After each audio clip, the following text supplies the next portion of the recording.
Qysh ka qenë fëmijëria jote? Qysh ka qenë e kaluara jote? Sa nostalgjike për atë kohë? A ndalesh ndonjëherë me mendu ose me diskutu me të tjerët, me i tregu për kujtimet e tua, për momentet e tua, qoftë mira, qoftë edhe ndonjëherë me sfida që mundemi me i pas si fëmijë? Ju e dini tashmë komplet publiku i Republikës Kosovës e din që ambasadorja nuk e ka pas një familji të zakonshme si të tjerët. Kjo për faktin se unë jam përballë me vështirësi dhe sfida të ndryshme të shëndetit fizik, jo të lehta natyrisht, por përtej kësaj kam pasur një familji të lumtur, ani pse të përcjellur në vazhdimsi me sfida, sepse kam pasur një familje e cila më ka integruar në formë të barabartë edhe në familje edhe në shoqëri, edhe vetë si person kam qenë e tillë që e kam krijuar jetën edhe zhvilluar jetën ashtu siç më janë dhënë mundësitë.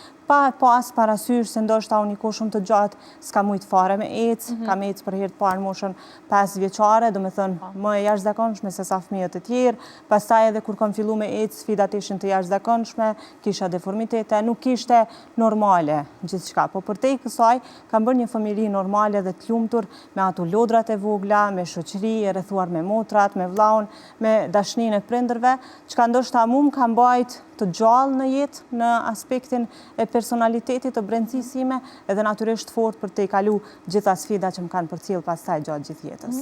Cilat janë disa nga momentet që ndoshta kujton, ose ke nostalgji, ose ke mall, ndoshta tash kur e diskuton, sepse të krahasosh fëmirin kur kemi qenë na me fëmirin kur është tash, ka ndryshuar goxha shumë. Edhe sigurisht që kur ti shohim tash çush janë, e thojmë sikur të ishte se atëherë.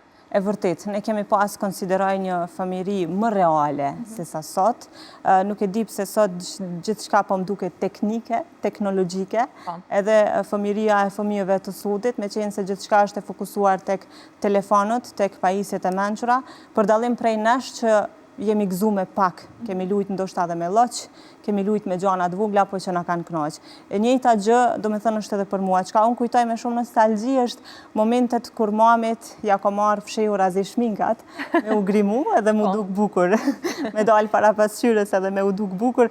S'kishte rëndësi që një vije e bëja nga këtu e deri këtu, tjetrën krejt dallash. E rëndësishme që mu më duke vetja shumë e bukur në ato forma. Edhe ato skena i kam kështu shumë të freskëta sa herë që e kujtoj familjen, po natyrisht edhe lodrat me motrat, edhe dashnia e tyre që ma kanë sjellë, edhe pastaj edhe fillimet e shkollës nuk diskutohet, klasa e parë, klasa e dytë, ani pse mu më ka rënë në periudhën kur veç krisi lufta, do me thënë me ndërprerje të asaj faze të shkollimit, po gjithsesi këto pak sekuenca që mbaj mend e di që kanë qenë jashtëzakonisht të mira edhe me shumë dashni. Diçka që po konsideroj sot po mungon tek fëmijët e sodit. Prandaj e thash është bërë një lloj familje teknologjike, për dallim prej nesh që kemi pasur gjithçka reale dhe gjithçka ka buru prej shpirtit.